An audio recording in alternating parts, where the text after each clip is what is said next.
So just to take a minute to review here, we've been talking about free body diagrams. We know that the must-haves, you must show all the external forces. You need to clearly define the free body, the system that you're actually trying to analyze, and you only put on the external forces and torques. You don't put in any internal forces or torques. And then you show the geometry that you might need to be able to calculate moment arms, and then of course you want to define your coordinate system. And in general, in a 2D problem, you'll end up with 3 equations, and in a 3D problem, you'll end up with 6 equations.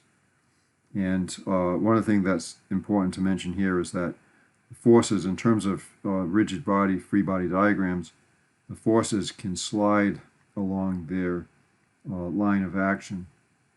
So sometimes this makes it easier to do the analysis or to set up your equations. It doesn't change the effect on the body, on a rigid body. So in other words, if you can slide the force along its line of action, sometimes it just makes the calculations easier. That's called the principle of transmissibility. And then we just want to talk a little bit now about two force members. And then just also, again, just as a reminder, when you sum moments on a free body diagram, you can pick any point you want. You have to stick with that point through the whole equation. You can't start out summing moments about one point and then switch the point halfway through writing out your moment equation. But the point doesn't even have to be on the object.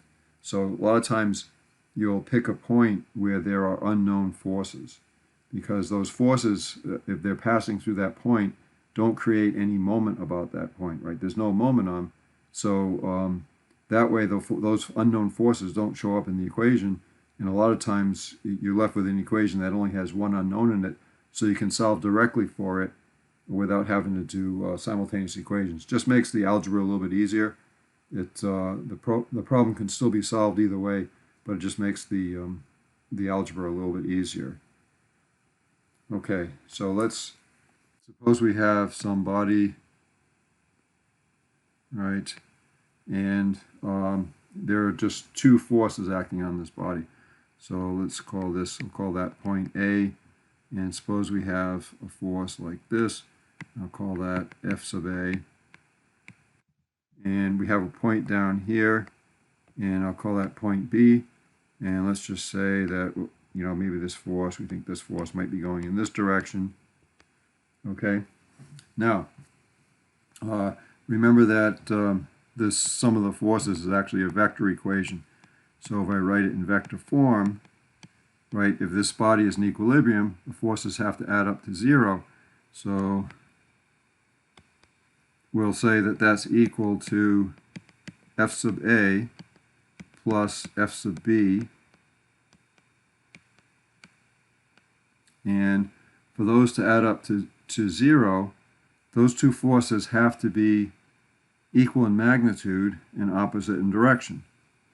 Okay, so maybe F sub B, we could say, well, let's take out F sub B here and say, okay, so here's two forces now.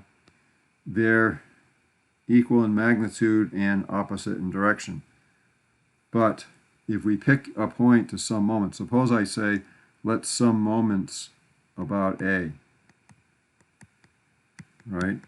If we sum moments about point A, F sub A passes right through that point, so it doesn't create any moment about A.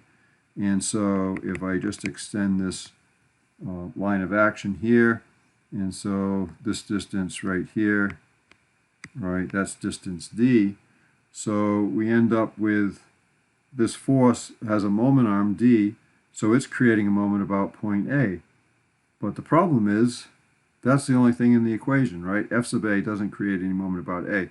So that means that this line of action right here, the only way that this can be in equilibrium is if the line of action passes right through A. So that means that F sub B, for this to be in equilibrium, F sub B would have to be, in this direction, so that its line passes through point A. Otherwise, this equation right here, sum of the moments about A, will not be satisfied. And then you could do the same thing. You could sum moments about point B, and then that would show that F sub A would have to pass through, its line of action would have to pass through point B. So that means that this gives us an additional uh, fact here about the two-force body. The forces have to be equal in magnitude, opposite in direction, but they also must be collinear, right? In other words, they have to line up. They have to lie on the same line. Otherwise, they won't be in equilibrium. So this means that anytime we have, suppose we have a link, for instance, on your servo, you're going to have a link up to this arm that's going to pick stuff up. That means that if we assume that the weight of that link is essentially zero compared to the other forces acting on it, then we know that the direction of the force on that link has to pass through the two joints, right? So what I'm saying is, if you have a link like this, and it's very light compared to the forces acting on it, and there's your two joints, then this either has to be in compression, right? The forces are acting like this, and those forces have to be equal in magnitude, opposite in direction, and collinear. They have to pass through this line between the two joints. So this would be in compression. If they were reverse direction, then it would be in tension. So that makes it a little bit easier to solve problems where you have two force bodies. All right, so we were talking about two force bodies. Well, one thing we can do is to use this principle to very easily figure out where our center of mass is experimentally. So I have this piece of paper. Obviously, it's a uniform thickness. It's just 8.5 by 11. We know that the center of mass would be right in the center. But you can see that if I were to pin this in any spot, and it drops down, and so I have a force pulling up on it, and the weight, of course, is pulling down, and we know that those forces must be equal in magnitude, opposite in direction, and collinear. So I could just draw a line straight down, and that would have to pass through the center of mass of this object, of this piece of paper. And then if I held it someplace else, like here, right? If I held it right here, then same thing. If I drew a line straight down, it would have to pass through the center of mass. So the intersection of those two lines would be where the location of the center of mass of this piece of paper is. And of course, if it were a three-dimensional object, in other words, it had some reasonable width here, I could do this I could also hold it in some other spot, and then we would have three lines, and the intersection of those three lines would be where the center of mass is. So if we look at a robot, so here's a VEX robot, and we want to determine where the center of mass is. Actually, let me just back up for a second here. One thing in doing this technique, you want to hold it at a spot that's above the center of mass. I could actually do the same thing. It'd still be a two force, right?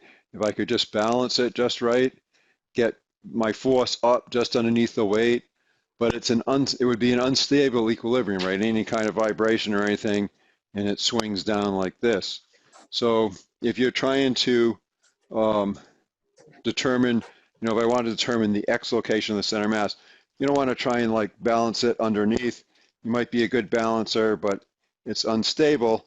So a better idea would be to turn it upside down. So now the center of mass is lower, and if I put my fingers, so suppose I put my fingers two holes back from the wheel here, and you can see if I hold it, so it's not quite even. It's not quite level.